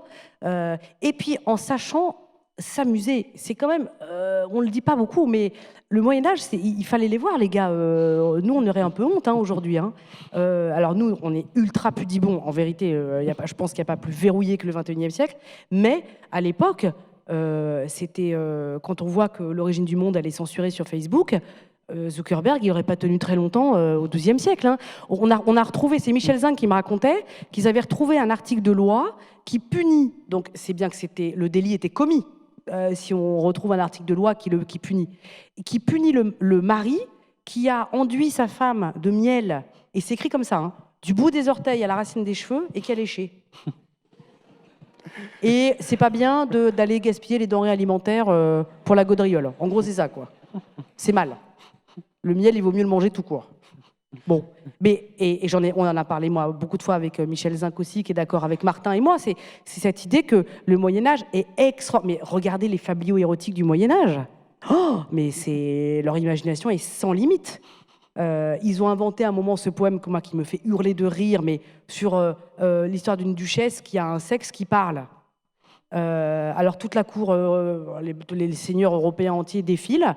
Elle relève ses jupes et ils discutent avec le sexe de la dame. Et puis un jour, il y en a un qui est plus facétieux que les autres et qui dit « je vais le bâillonner ». Donc pendant que la duchesse, elle dort, il lui met du foin. Vous avez l'image. Je vais pas... Et donc il y a des descriptions hyper drôles où le sexe en question, il ne peut plus parler. Et donc la dame, elle ne le sait pas. Tout le monde est devant la veillée. Elle soulève ses jupes et elle dit venez discuter avec ce que j'ai entre les jambes. Le chevalier s'agenouille et commence à discuter. Et il y a une description complètement délirante du sexe féminin qui ne peut plus parler parce qu'il a de la paille, j'allais dire plein la bouche, mais oui. Et donc tout le monde murmure oh là là, mais c'est quand même une supercherie, cette duchesse, elle raconte n'importe quoi et tout. Et donc la duchesse, elle fait un truc, ça se termine comme ça. Elle dit qu'à cela ne tienne, mes fesses parlent aussi. Et elle se tourne, elle se met en avant et. C'est quand même, fallait aller loin. Il y a quand même une espèce et l'Église laissait faire d'ailleurs. L'Église, contrairement à ce qu'on dit, n'était pas de ce côté. Mais c'est vrai, Martin. Martin, ça je l'ai lu dans les livres d'histoire. Moi, j'ai lu que l'Église, elle laissait faire. Non, mais l'Église étaient tous baptisés. Oui, mais l'Église, elle n'était pas si intrusive que ça. Elle n'était pas complète parce qu'elle laissait quand même assez couler. De toute façon, on peut pas non plus aller bâillonner toutes les tavernes. Et enfin, je veux dire, de Tristan et Iseult n'a pas été censuré entre guillemets, alors que c'était quand même c'est une histoire d'amour complètement adultère. Enfin, il y avait. Mais il y a le filtre. Enfin, tu es la spécialiste de Tristan et Iseult. Sans le filtre, oui, l'Église, elle s'arrange toujours, c'est vrai. Mais c'est vrai. Parce que Tristan et Iseult, ils ont bu le filtre. Et donc, ils tombent amoureux, c'est chimique. Alors que le roi Marc, que j'aime beaucoup, il tombe amoureux d'Iseult comme ça. Il n'y a pas de filtre. Donc, c'est vrai que l'Église, elle se rabattait un peu sur le mode oui, mais bon, les pauvres, c'est pas de leur faute, ils ont bu un filtre. Oui, mais n'empêche qu'attends, ils étaient pas, elle était pas, il n'y avait pas de police de la pensée comme il y aura plus tard. Non, mais on est d'accord. Mais on est oui. d'accord, c'est Il y a- pas le 19e siècle Non, mais puritain. c'est ça. Mais On même est le d'accord. 15e, hein, c'est beau, il n'y a pas l'Inquisition, etc. C'est Ah plus bah non, il n'y a tard. pas C'est d'inquisition. beaucoup plus tard. C'est beaucoup plus tard. Il y a quelque chose d'extrêmement. D'ailleurs, le nombre de fabliaux érotiques qui mènent en scène des moines semi-obèses Ah bah oui. et complètement lubriques, il y en a plein. Hein. Ah oui, c'est sûr, c'est sûr. Non, non, ça fait partie de. Oui, c'est un exitoire peut-être, c'est la soupape de sécurité. Ouais. Non, mais je. Oui, oui, oui, oui. Alors Mais après, c'est- le risque aussi, c'est qu'il ne faut pas non plus, enfin en tout cas romancier, moi je fais un peu attention à ça, qu'on greffe trop de notions modernes sur le Moyen Âge. Je dis ça parce que beaucoup de gens m'ont dit, moi qui avais lu La Révolte, Aliénor, etc., m'ont dit, ben, donc c'était une féministe. Eh ben, non, en fait, la vérité m'oblige à dire que non. D'abord, elle ne portait pas de cause collective. Et puis ensuite, alors là pour le coup, alors j'aurais pu manier l'anachronisme, hein, cela dit, mais elle laisse pas d'héritières en fait qui vont prendre ce combat-là. Elle fait pas d'école, Aliénor. Elle est très seule en vérité. T'es d'accord, Martin? C'est comme Oui, ceux oui, qui ont eu raison trop tôt en fait. Elle était tellement en avance si tôt que finalement, elle est extrêmement. Elle aura passé sa vie très esseulée. Mm. Oui, c'est juste, mais bon, en même temps, elle avait une charge, elle était une héritière, elle était duchesse d'Aquitaine, et c'est là où elle a été très forte, où elle n'a pas du tout accepté que son mari reprenne ce qui lui revenait par tradition, par héritage, par attachement aussi à son pays. C'est vrai que là encore, pourquoi Philippe Auguste a tellement de succès? Parce que c'est la bataille de Bouvines. C'est lui qui a fait l'unité de la France, c'est lui qui a réussi à écraser l'Empire Plantagenet, à faire cette grande nation. Mais bon, parce que nous sommes très jacobins aussi, nous avons ce sens de l'unité qui est tellement fort, qui est une exception en Europe. Quand vous réfléchissez à ce qui se passe en Grande-Bretagne ou en Espagne actuellement, en Allemagne aussi, en système fédéral ou en Suisse, nous sommes aussi très conditionnés, très déterminés par ce que nous sommes nous. Et comme tu dis, c'est le grand danger, c'est l'anachronisme. Aliénor n'est pas une féministe Non. parce qu'elle n'a pas cette conscience, elle ne veut pas changer les structures radicalement, mais elle veut faire valoir ses droits tout simplement en tant que reine. Et ça, c'est très important. Et en même déjà. temps, cet individualisme, je trouve qu'il a de l'allure. Voilà, très. Mais j'aime bien aussi ce que tu as dit sur l'individualisme et le groupe, la communauté. C'est vrai, je viens de dire du mal du jacobinisme, mais malgré tout, on est la révolution, ou disons, ça nous a apporté aussi le fait de dépasser nos communautés, d'être seul face à la loi, de ne pas avoir de parti confessionnel, que sais-je, de ce genre de choses. C'est vrai, c'est une des forces de la France aussi. Hein, donc, mais bon, l'historien, en principe, ne juge pas trop, il essaie de comprendre, d'expliquer. Il juge un peu quand même. Il juge Ton un peu cœur quand parle même. un peu quand même quand tu Oui, parles c'est vrai, d'Aliénor. c'est vrai, c'est vrai. Ça, c'est aussi un des grands problèmes de l'historien, jusqu'où on peut aller. Je suppose que si j'écrivais une biographie de Staline ou de Hitler, à un moment ou à un autre, je devrais montrer que je ne suis pas d'accord, parce que sinon j'allais faire de la propagande, d'actes qui sont impardonnables. Donc il y a toujours aussi des ficelles rhétoriques que nous devons savoir utiliser, mais sans que ce soit peut-être trop voyant. Je ne sais pas comment dire, c'est plus dans le ton, c'est plus dans la présentation des faits. Et en même temps qu'on a besoin de ce travail-là. Oui, Tu tout vois, à fait. d'approcher Hitler ou Staline, il faut bien. Ah, d'une façon Plus on est rationnelle. armé en savoir et plus on repousse la barbarie aussi. Donc, Absolument. c'est vous avez un rôle. Nous, on l'a pas ce rôle-là. Hein. Oui, C'est plus sûr. confortable. Hein. Oui, il y a eu des grands débats. Est-ce que c'est la Oui. culpabilité collective du peuple allemand ou pas? Eh Toutes ces oui. questions qui peuvent être très utiles aussi, c'est vrai. Donc, il y a le métier de l'historien est très délicat pour ça. Est-ce qu'il faut qu'il s'érige à maître de la morale ou est-ce qu'il a un message à faire passer à ses contemporains aussi, ne serait-ce que une façon d'appréhender les problèmes qui se posent aussi de nos jours, une réflexion très nuancée parce que il voit la complexité de tous les phénomènes qu'il analyse, et ça nous donne aussi une grille qui nous permet de voir, je pense, avec plus de profondeur, sans émettre de jugement de valeur à l'emporte-pièce. Donc ça, je pense que... C'est de plus ce point de politique vue- en fait comme rôle que le peut-être. Voilà. Peut-être, mais bon, les romanciers, vous avez quand même la possibilité de faire de l'introspection, d'entrer dans la psychologie profonde des gens, vous nous aidez à comprendre beaucoup mieux notre prochain, une psychologie féminine aussi, si on très souvent, en lisant des romans écrits par des femmes sur des femmes, il y a des choses dit ah oui c'est vrai c'est comme ça et j'avais pas vu ça, j'ai fait des gaffes dans telle situation parce que donc vous avez aussi quand même un rôle de où nous éclairez beaucoup sur les relations entre nous et c'est aussi précieux ce que vous faites et puis vous donnez du goût pour l'histoire, comme je dis au début, cet exemple de Jacques Le Goff en train de lire Ivanhoé et qui décide de devenir médiéviste. C'est vrai, vous avez donc un très beau métier et il faut qu'il soit perpétué et que vous continuez de le faire et que tu écrives beaucoup, beaucoup de romans, Clara, même si tu fais des tonnes de choses, je ne sais pas comment tu y arrives, mais il nous faut encore beaucoup de romans sur le Moyen-Âge. Est-ce que tu veux faire encore de romans sur le Moyen-Âge? Alors là, en fait, c'est vraiment le romancier qui parle. Aliénor m'a tellement essorée, mais c'est vrai. Je garde le souvenir d'une lutte avec ce personnage. J'avais écrit un autre roman sur une petite que nous aimons beaucoup aussi avec Martin, qui s'appelle Juette de Huy. Le seul qui avait reconnu ce personnage ombre de l'histoire, c'est Georges Duby. Et c'était une petite de 13 ans qui a osé dire non. Et quelque part, la vague hérétique ensuite va arriver un peu par elle quand même. Elle a eu un rôle absolument énorme. Et Juette, c'était plus doux. Juette, il y avait cette notion pour le romancier de donner une voix à ceux qui n'en ont pas. Il y a l'idée de l'ombre de l'histoire. Bon, bah, t'es passé comme ça, personne t'a retenu, la postérité t'a complètement digéré. Et ben, le roman a ce rôle et cette capacité de te redonner une existence. J'ai raisonné aussi un peu comme ça. C'était la même mécanique avec le roi Marc dans Tristan et Iseult, qui était pareil. La postérité l'a complètement écarté. Vous arrêtez quelqu'un dans la rue, vous lui dites Tristan et Iseult, il voit qui c'est, à peu près. Mais vous lui dites le roi Marc, le mari d'Iseult, on l'a complètement zappé, ce pauvre roi Marc. Et du coup, j'avais réécrit, entre guillemets, le mythe de Tristan et Iseult, mais en me mettant à la place du mari, du roi Marc. Donc il y avait là aussi, un peu comme avec Juette, ce côté, il y a une forme de... Le roman sert de justice un peu. Alors que Aliénor, parce que moi quand j'écrivais Juette, quelque part elle m'embrassait les pieds à chaque fois en disant merci, merci de m'en donner une existence. Il y avait quelque chose de très pacifié avec elle. Le roi Marc aussi, quelque part. Mais alors Aliénor, pas du tout.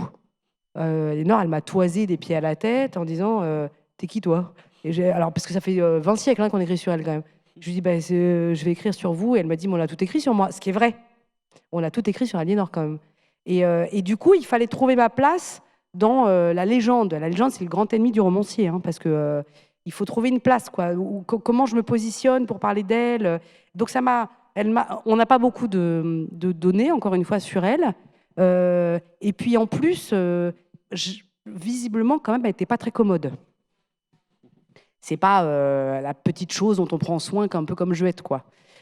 Et du coup, je me heurtais à elle. Il y a des décisions d'elle que je ne comprends pas. Il y a des choses qu'elle entreprend, c'est suicidaire. Elle a un orgueil que je trouve en même temps sublime et en même temps très dangereux. Enfin, c'était compliqué, quoi. Donc moi, je sors de là, je suis crevée. Aliénor m'a tuée.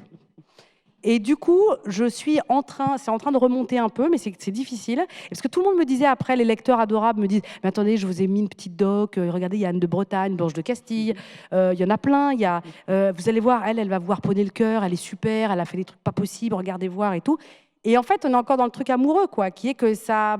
Oui, mais c'est pas Aliénor. C'est comme quand vous quittez une histoire d'amour, les copains, ils vous mettent devant vous des tas de créatures sublimes et célibataires, il n'y a rien qui se passe. Parce que votre cœur, il est pris par quelqu'un d'autre, quoi. C'est pas rationnel, en fait.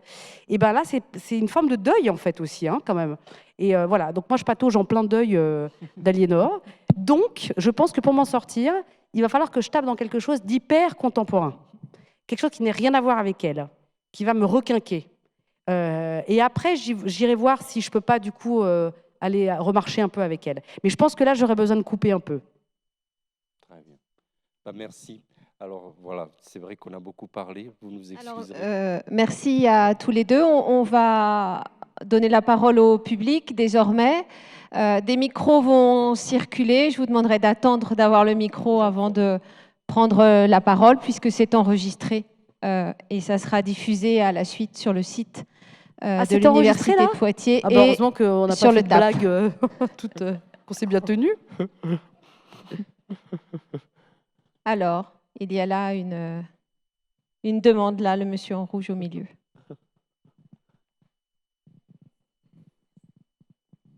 Oui, bien, merci. J'ai lu quelques livres, mais pas les vôtres. Je crois que je vais les lire. Alors, justement, entre vous, qu'est-ce que vous pensez de la relation à Léonore avec l'oncle Raymond à Antioche?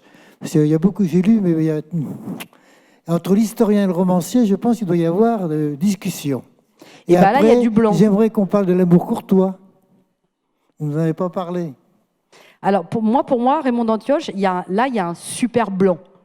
Donc, alors, Aliénore, à ce moment-là, on est, mais je parle sous le regard de l'historien, on est, quand elle est mariée avec le roi de France, elle part en croisade, elle accompagne la croisade de Louis VII à Antioche, place tenue par son oncle Raymond.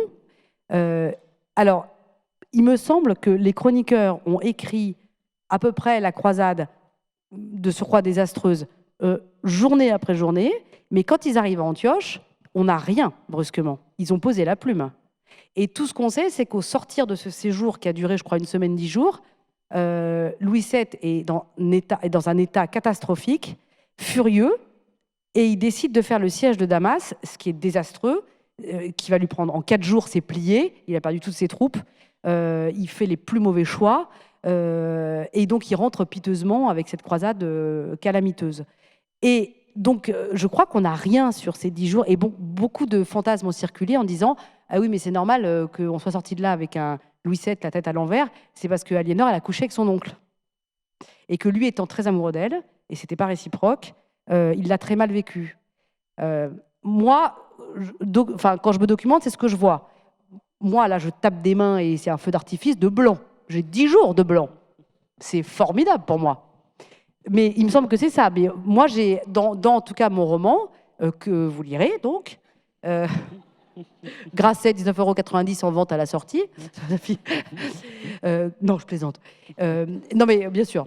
En plus, oui, ils sont vraiment en vente. Ils sont en vente. Mais moi, j'imagine que... je crois que je laisse un peu le flou quand même, non? Oui, je pense. Tu te mets dans la peau de Raymond et tu le... Oui, il la trouve assez pas mal quand même, mais surtout il comprend pas la décision de Louis. Mais moi je suis pas rentrée dans la légende rose. Non, Ouais, la fameuse légende rose d'Aliénor, ça moi je suis pas rentrée dedans. Mais je crois qu'on a c'est bien ça, on a quand même 10 jours de blanc. Oui, tout à fait. Brusquement. Alors, j'aimerais revenir sur l'enfance de Raymond, parce qu'on en parle très peu. Vous-même, vous êtes Poitevin, vraisemblablement, et vous avez dit Raymond d'Antioche. C'est vrai qu'il est devenu prince d'Antioche, mais il ne faut pas oublier que c'est le fils de Guillaume IX le Troubadour, qu'il est Poitevin, et sa mère Philippine, Philippa de Toulouse. Si elle a décidé qu'il aurait ce prénom, et pour ces gens, le nom de baptême est un programme, c'est ce qu'ils vont devenir. Raymond, c'est parce que c'est la génération la dynastie des Raymondins, c'est le futur comte de Toulouse. Mais malheureusement, ça n'a pas pu se faire. C'est très compliqué. Mais dont Raymond de Saint-Gilles, son cousin, revient de la croisade. Alphonse Jourdain aussi, baptisé dans le Jourdain. Et ils réussissent à reprendre Toulouse, alors que le comte de Barcelone, lui, était allié de Guillaume IX pour l'aider à garder Toulouse. Ça n'a pas marché. Donc ce garçon se retrouve sans rien. Et qu'est-ce qu'il fait? Il y a un roi extraordinaire, Henri Ier Beauclerc, roi d'Angleterre, qui, nous disent les chroniques de l'époque, attire tous les jeunes guerriers, tous les jeunes chevaliers de haute famille qui n'ont pas d'héritage. Il leur donne des rentes colossales et puis il leur trouve de beaux partis. Et comme à Antioche, c'est la famille de Hauteville, les mêmes qui sont en Sicile. Vous savez, la famille de Hauteville, c'est extraordinaire, c'est des Normands du Cotentin. Le père dit, je me suis marié 2 fois, j'ai une dizaine de garçons, j'ai un petit fief, je le donne à l'aîné, les autres, je vous ai appris à faire la guerre, vous partez, vous descendez des Vikings, vous faites comme eux, et ils se retrouvent roi de Sicile, prince d'Antioche. Enfin, c'est une épopée colossale. Enfin, ils ont failli prendre Byzance aussi, là, ça a un peu mal tourné. Donc, Constance de Hauteville, l'héritière, est donnée, parce que c'est une Anglaise, une Anglo-Normande, à ce garçon qui, à la cour d'Henri Ier, il se retrouve donc à avoir à contrôler cette principauté qui vient de perdre au nord le comté d'Édesse. C'est Gengis, c'est le maître de Saladin qui commence à s'organiser face aux croisés. Ce sont les premières pertes des croisés. Cet homme est sur le front D'ailleurs, il perdra la vie à la bataille de Ager-Sanguinis et sa tête sera mise sur une pique et envoyée à Damas. Bon, et ça, c'est après le départ d'Aliénor. Et il voit arriver des troupes relativement fraîches, bon, même s'ils ont une défaite en Anatolie. Et il dit, mais c'est l'occasion jamais, il faut aller vers la Troie d'Oms, il faut aller vers le nord, vers la Syrie, reconquérir Édesse, essayer de faire une zone tampon pour empêcher les Seldjoukides, les Turcs, d'attaquer. Et c'est Louis VII, je ne sais pas qui lui a mis ça dans la tête, part pour Damas. Alors bon, là encore, c'est des théories des historiens des croisades hein, que je reprends, comme Jean Richard, des gens très sérieux, parce qu'il n'y a pas de document que le dit, mais vraisemblablement, Aliénor a voulu intervenir en politique. Et elle dit, mais attends, tu as quelqu'un ici sur place qui connaît parfaitement les rapports de force. À Damas, il y a des Arabes, ce n'est pas des Turcs qui détestent les Turcs. Enfin, oui, qui étaient leurs alliés. Voilà. Qu'est-ce que tu Personne as ne comprend pourquoi Louis VII va attaquer la forteresse de Damas. Exactement. C'est pas du tout leurs adversaires en plus. Exactement, et nulle part n'est marqué qu'il y a une liaison entre Raymond et Aliénor, vous voyez, donc pour revenir à Raymond. Voilà, donc on est d'accord. Le fameux blanc, les fameux blancs, mais oui. Une autre... Pardon. Oh là là, oui, pardon, non, on est tellement bavard. Oui, non, il y avait peut-être une autre question. Ah, l'amour courtois. Là-bas, juste... Ah, tout au milieu, là, c'est un étudiant. Ah oui, c'est vrai qu'il faut être enregistré. Merci. Ah, ça marche, pardon. Du coup, vous avez parlé de votre amour pour Aliénor d'Aquitaine et donc du travail que vous avez fait pour ce personnage. Mais du coup, qu'est-ce qui arrive quand vous faites ce travail pour Aliénor d'Aquitaine en tant que romancier ou en tant qu'historien et vous arrivez sur un personnage que vous n'aimez pas? Vous avez dit Philippe Auguste. Je pense aussi pour Monsieur Aurel à Jean Santerre. Comment est-ce que vous faites pour être sûr d'avoir la part d'objectivité avec ces personnages que vous n'aimez pas et en plus avec Philippe Auguste, ces personnages que vous n'aimez pas et qui gagnent à la fin? Je vous remercie beaucoup. C'est vrai que parfois je me lâche en cours, je ne devrais pas, je devrais être très sérieux et dire que Jean Santerre, malgré tout, il a créé l'enregistrement des documents, il a très bien contrôlé les finances, l'échiquier, l'exchequer, etc. Donc je devrais mettre en valeur ces aspects positifs. C'est un égoïste, Martin, voilà. Qui a tué son père. Excuse-moi, tu peux tourner les trucs dans tous les sens. Hein. Mais bon, après, l'historien a non, il ne peut pas avoir un double discours, mais il faut tenir un amphi pendant 1h30 avec 100 étudiants qui ont eu 4 heures, depuis 8 heures du matin, ils écoutent des cours. Donc, de temps en temps, il faut raconter des choses un peu drôles, il faut s'investir. Bon, après, c'est vrai que quand j'écris, j'adopte un tout autre ton. Donc, c'est des registres de langage. Hein, mais je suis d'accord avec vous, c'est un écart par rapport à mon métier, alors que... il ne faut pas trop fréquenter les romanciers, vous voyez, voilà. Ça le déforme. C'est la fréquentation de... Parce que nous, c'est plus confortable. Moi, si je ne l'aime pas, Philippe Auguste, bon, je peux y aller, moi. Hein. Vous voyez, je peux lui faire la peau. Je peux le décrire. Ben, c'est un boulevard pour moi. Puisque l'idée du ressenti du romancier, quelque part, prime, en fait, sur la véracité des faits. Pas celle pas celle de l'historien. Donc... Oui, tu as une autre vérité, qui est beaucoup plus profonde. Parce qu'on ne prétend pas avoir celle de la vérité scientifique. Et qu'il ne faut surtout pas qu'on l'ait, d'ailleurs. Et c'est tant mieux. Oui, tout à fait. C'est le régime d'historicité, pour parler d'une façon un peu pédante, qui n'est pas du tout le même. Hein. Voilà, je reviens à ce que je vous ai dit. Je passe un contrat avec le public, qui est celui de l'historien. L'État me paie pour ça, très bien d'ailleurs, vos impôts. Donc, il faut que je forme des futurs enseignants qui apprendront à réfléchir. Mais il faut aussi que je transmette le goût, la passion. C'est vrai qu'en France, on a les deux traditions. On a eu des grands historiens positivistes au XIXe siècle qui ont posé les bases d'une histoire scientifique où la source est vraiment décortiquée, lue dans tous les sens. Et la source, hein, je dis bien la source, c'est-à-dire que ça doit étancher notre soif de connaître, de savoir les faits tels qu'ils se sont passés. Et puis vous avez toute l'autre tradition qui est grandiose aussi, avec Jules Michelet, avec Georges Duby, des gens qui ont une plume superbe, qui savent ressusciter le passé, hein, comme Michelet. Alors, bien sûr, Michelet dit beaucoup de bêtises, et là encore, à mes étudiants de seconde année, je commence par le paragraphe de la sorcière, où c'est vraiment tout ce qu'il y a de moyenâgeux, c'est dans 10 lignes, donc le pauvre paysan dans son sillon, le seigneur Dieu de son château, mais en même temps, ça a un souffle extraordinaire, épique, et c'est une très belle langue, et donc je pense qu'il ne faut surtout pas perdre les deux langues, les deux registres. L'histoire est beau, l'histoire est passionnante. Là, je vais à une thèse, enfin, je ne dis pas où c'est, ni qui c'est, mais c'est vrai que c'est quelqu'un qui... l'éducation des jeunes filles en Castille au XVe siècle, un chapitre, ça commence par une citation de 5 lignes de Durkheim, et encore une autre citation de 5 lignes de Pierre Bourdieu pour m'expliquer ce que c'est que l'éducation. Mais non, c'est pas ça l'histoire. Avec des mots très compliqués, tout le monde sait ce que c'est que l'éducation. C'est bon, on va à l'essentiel.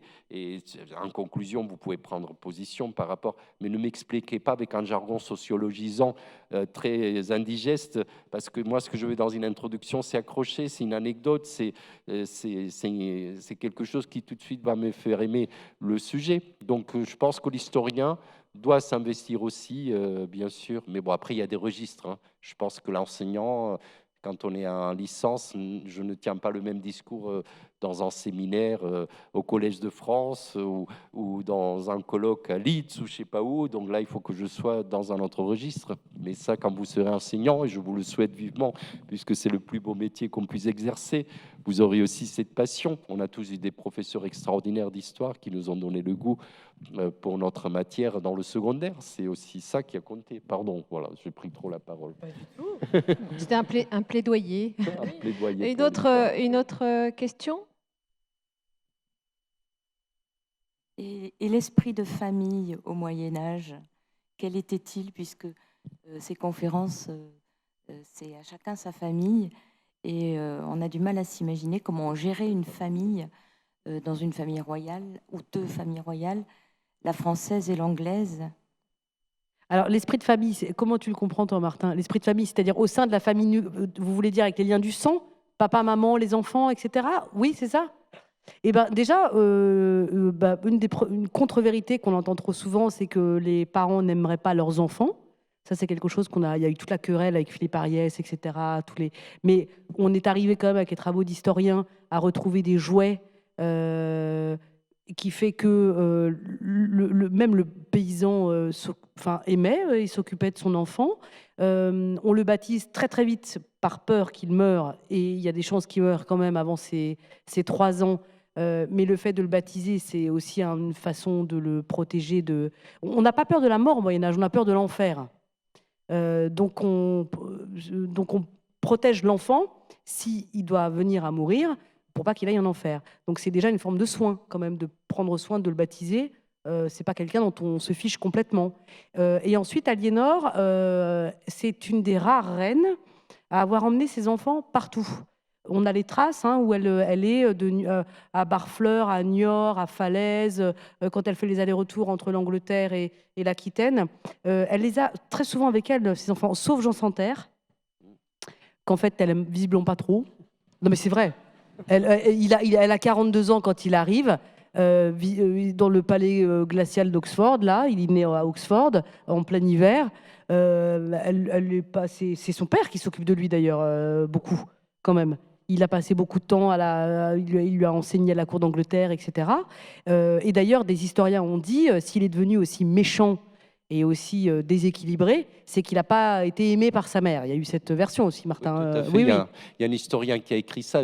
Il a fait un peu son mea culpa ensuite. Oui.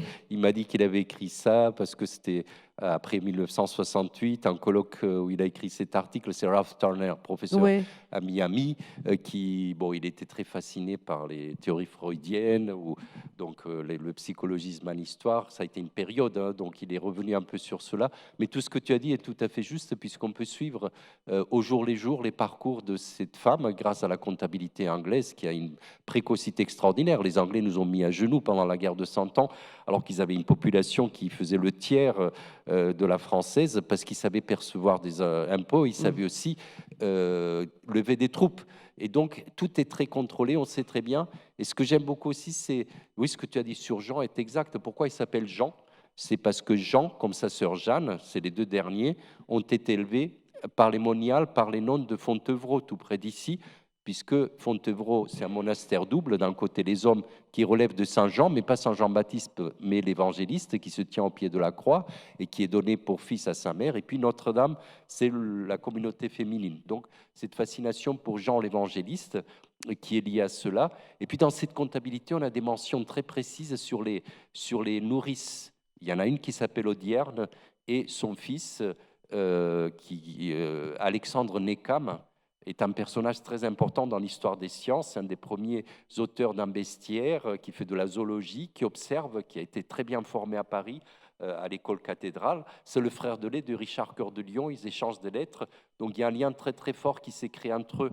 Alors pour revenir à une famille médiévale, vous voyez le terme familier ou familia, ce n'est pas seulement les liens du couple avec les enfants, c'est aussi toute la domesticité, ce sont les nourrices, ils font partie de la maison. Le chambrier, c'est celui qui s'occupe de faire le ménage de la chambre, mais en même temps, c'est le trésorier du royaume, parce que le trésor, depuis l'époque mérovingienne, est gardé dans la chambre à coucher du prince territorial. Vous voyez, il y a ce côté très, très domestique du pouvoir médiéval, avant qu'il y ait la grande apparition, enfin là je simplifie beaucoup, la renaissance du droit romain, les idées de domesticité. C'est pourquoi les femmes du XIe siècle et du XIIe siècle à milieu princier sont très en vue, parce que ça sent encore le pain qui sort du four, on mange ensemble, tu l'as très bien dit, c'est des compagnons parce qu'ils partagent le même pain, et ces liens-là de domesticité sont extrêmement forts. Donc c'est une famille, pour répondre à votre question, où le couple, certes, est important, il y a une intimité dans le couple, mais où l'on vit collectivement, où l'on vit en groupe, hein, avec les serviteurs, les guerriers, les chevaliers aussi, qui, le soir, on a le banquet dans la salle noble du château, on dresse des tables sur des tréteaux, et ensuite on les retire. L'expression « mettre la table » vient de là. Voilà, dresser la table. Parce qu'on la met physiquement. Exactement, et donc c'est par terre, donc dans la crasse aussi, hein. Il y a près d'ici un siège qui a été fouillé par des collègues de notre université qui s'appelle Andone, près d'Angoulême. Mais là, la crasse incroyable. Les gens jettent tout par terre. Enfin, c'est bon, le Moyen-Âge a un côté hygiénique, mais de temps en temps, ils sont un peu cochons. Hein. À table, ils jettent tout. Puis ils se couchent là, joyeusement. Alors, ils mettent des herbes évidemment, odoriférantes. ils sont saouls, c'est normal. Voilà. Donc, bref, ils dorment tous. Il y a une certaine promiscuité dans ces châteaux. Hein, ça, c'est sûr. D'où d'ailleurs les rumeurs d'homosexualité qu'il y a eu entre Philippe Auguste et Richard Cœur de Lion. C'était notamment pas parce que ces messieurs dormiraient côte à côte avec leurs officiers, etc. Tout le monde faisait ça. On dort pas seul dans un lit au Moyen-Âge. On dort à plusieurs parce qu'il fait froid. Donc on a des tonnes de peaux de bête au-dessus de soi. Mais c'est vrai, mais on dort côte à côte. Il n'est pas rare qu'on amène les animaux dans le salon ou dès qu'il fait trop froid parce qu'il y a la chaleur des bêtes. Il y aurait beaucoup à dire sur le lien entre l'homme et l'animal au Moyen-Âge. Puisqu'on pensait que les animaux avaient une âme, on allait jusqu'à les juger d'ailleurs. Enfin, il y aurait beaucoup. Et puis moi, ce que j'aime bien aussi, c'est l'idée de ce que j'ai pu comprendre, c'est que l'idée de la famille, au sens large, est presque se confond avec celle du lieu beaucoup. L'identité qu'on brandit vocalement au Moyen-Âge, ou sur les armoiries, ou sur les blasons, etc., c'est l'idée de la territorialité. C'est d'abord un ancrage de terre. Nanin de Toulouse, c'est le lieu qui est très très présent. Tout à fait d'accord. Et en même temps, c'est des gens qui ont une très grande mobilité. Tu parlais de l'invention de l'Europe au Moyen-Âge, c'est vrai. Bien sûr. Une fois, je sais pas, c'est France Bleu Vendée qui m'a interrogé, puis le journaliste détestait l'Europe. Et je lui ai dit, attendez, moi je suis médiéviste, monsieur. Pour moi, c'était une grande communauté intellectuelle, c'était la République de lettres. Les gens parlaient tous le latin et ils pouvaient étudier. Thomas d'Aquin, il commence ses études à l'université de Naples, il suit Albert le Grand à Cologne, et ensuite il va à Paris. Et c'est ça, les intellectuels du Moyen-Âge, ils changent continuellement de place. Les médecins, c'est pareil, ils suivent les troupes. Les pèlerins ils sont partout. Et comme il n'y a pas une conscience nationale encore très très forte, c'est la France qui est précoce, mais enfin, la naissance de la nation France, c'est plus au XIIIe siècle, avec un certain nombre de symboles qui commencent à apparaître, la fleur de lys, le coq, les origines troyennes, tous ces mythes qui se développent beaucoup à la fin du Moyen-Âge, mais avant, les gens n'ont pas un sentiment national très très fort, donc ils sont beaucoup plus européens que l'on le deviendra au XIXe siècle. Je suis un peu comme toi, j'aime pas trop le XIXe siècle, c'est trop, ça trop fait des cadres, et puis ça fait monter le nationalisme aussi avec les catastrophes qu'on sait. Donc bon, c'est vrai que là, nous avons un monde qui est très particulier, oui. On a juste le temps de prendre une dernière question avant de se retrouver à la dédicace dans le foyer. Est-ce qu'il y a une dernière question? Oui.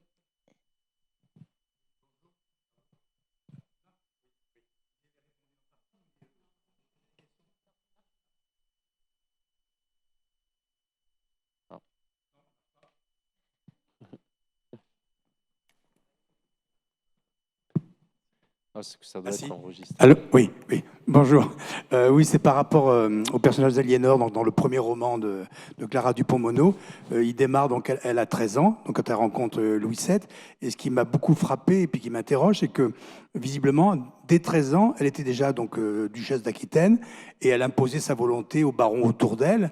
D'ailleurs, tout le monde, même le roi, la cour du roi de France s'étonnait de son autorité. Et est-ce que historiquement c'est possible? Parce qu'il y avait quand même des systèmes de régence aussi à l'époque pour les gens un peu jeunes, comme c'est 13 ans pour imposer sa volonté et son autorité à toute l'Aquitaine. Ça m'a semblé très, très étonnant. Alors, ce qu'on sait, ce qui est assez avéré, c'est que visiblement, Louis VII, quand il la voit, il tombe amoureux d'elle. Ces chroniqueurs ont beaucoup écrit, ils l'aimaient à la façon d'un enfant, ils étaient d'ailleurs assez affolés de l'adoration qu'ils lui vouaient. Visiblement, ce n'était pas tellement réciproque. On va pas se mentir, Aliénor, elle n'était pas aussi amoureuse de Louis VII que lui ne l'était d'elle. On sait aussi qu'il lui est arrivé quand même, en tout cas, on a eu beaucoup d'écrits qu'on a récupérés, alors qui étaient postérieurs à Aliénor, mais qui mettaient en scène Aliénor un petit peu comme ça, femme pas inaccessible, mais qui notamment le titre que j'ai pris pour le livre, c'est qu'il y avait une histoire qui circulait écrite par un évêque de Tournai au XIIIe siècle. Il imaginait que Aliénor était face aux barons en fait, de la cour et qu'elle se mettait toute nue devant eux en leur disant voyez, Seigneur, ne suis-je pas désirable? Et le roi qui dit que j'étais diable. Donc c'est quand même un évêque qui écrit ça. Donc ça chauffe un peu sous les soutanes avec Aliénor. Hein. C'est pas voilà, c'est pas. Donc on sait en tout cas qu'il était amoureux d'elle et elle en retour moins. On sait aussi que quand elle arrive, elle est quand même assez malheureuse parce que quand elle arrive de l'Aquitaine. Comme l'a dit Martin, c'est la petite fille de Guillaume le Troubadour et c'est aussi quand même tout un imaginaire, une culture extrêmement lettrée, extrêmement festive aussi, assez guerrière, assez vivante. Et la cour de Paris, ce qu'on appelle d'ailleurs le Royaume de France, est une poignée de tout petits départements qui ne dépassent pas tellement le Loiret, alors qu'Aliénor, en plus, est à l'Aquitaine, c'est absolument énorme. Ça fait d'Aliénor le plus puissant seigneur d'Europe à ce moment-là. Donc elle arrive quand même, si on se met 2 secondes à sa place, dans un environnement avec la météo assez grise par rapport à l'Aquitaine, un environnement assez minéral dans une ville et un royaume tout petit, avec un roi qui, a priori, préfère quand même la diplomatie aux armes, n'est pas belliqueux. L'abbé Sugère, qui est son grand conseiller, n'est pas non plus belliqueux. Un roi qui préfère la parole à l'arme. Enfin, quelqu'un qui est moins dans le registre tout feu tout flamme d'Aliénor. Et on raconte, est-ce vrai, j'en sais rien, on raconte qu'elle amène à la cour de Paris non seulement ses troubadours, mais aussi le chant, elle amène la couleur, parce que ses robes sont colorées, elle amène les cheveux lâchés, elle amène un certain art de vivre quand même, qui est un souffle d'Aquitaine, qui se retrouve à la cour du Royaume de France. Alors, il n'y a aucune raison, en fait, on en avait discuté avec Martin, et c'est tout à fait possible, en tout cas. On a des traces de ça, mais postérieures, encore une fois. Donc, il est quand même assez acté que, oui, elle est amenée tout ça. Après, l'histoire de ces vues qu'elle impose à Louis VII, et notamment, j'imagine que vous parlez de l'incendie de Vitry-le-François. En même temps, ça s'est passé comme ça. Aliénor, elle a une petite sœur qui s'appelle Pétronille, prénom que j'adore, Pétronille, qui tombe amoureuse d'un homme marié, qui s'appelle Raoul. Elle dit à sa sœur, c'est super, je tombe amoureuse d'un homme marié, mais je suis embêtée, il est marié. Aliénor lui répond, et alors? Tu l'épouses. Ce qu'elle fait. C'est ça, hein, Martin? Là-dessus, l'Église a raison, folle furieuse, dit à Raoul, c'est hors de question. Et la femme de Raoul était une... voilà, de la Champagne. Et du coup, c'est son frère, je crois, qui dit, bon, puisque c'est comme ça, et en fait, ils s'affrontent entre la cour du roi de France, Aliénor, qui vient chouiner près de Louis VII, en disant, on veut du mal à ma petite sœur, allons attaquer la Champagne. Et Louis VII, que je sache, lève l'armée pour attaquer la Champagne. Et c'est là où il y a ce drame, où les femmes et les enfants, ils sont quand même 1500, se réfugient dans l'église qui est en bois et qui prend feu. Et d'ailleurs, on a appelé la ville Vitry-le-Brûlé pendant assez longtemps. Oui, ça c'est... Alors, est-ce qu'elle était autoritaire et qu'elle a dit à Louis VII, tu vas tout de suite envahir la Champagne parce que je voudrais qu'on fiche la paix à ma petite sœur qui est dans sa phase 1 conjugale on ne sait pas, mais ce qui est sûr, c'est que quand même l'amorce de ce conflit avec la Champagne, même s'il y avait d'autres choses derrière, bien sûr, mais l'amorce de ce conflit, c'est quand même l'histoire de Pétronille et Raoul. Puis l'intérêt de marier Pétronille à Paris, c'est qu'elle ne va pas épouser un Lusignan, un Parthenay, donc elle ne revendiquera jamais l'Aquitaine, vous voyez. Voilà. Eh bien, merci Clara Dupont-Mono, merci Martin Aurel.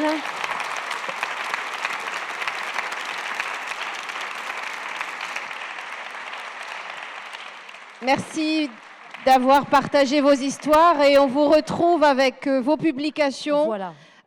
sur le stand de la Belle Aventure. Et on voudrait dire un grand merci au TAP de nous avoir conviés quand même pour cette rentrée. On doit aux équipes le fait de nous avoir réunis.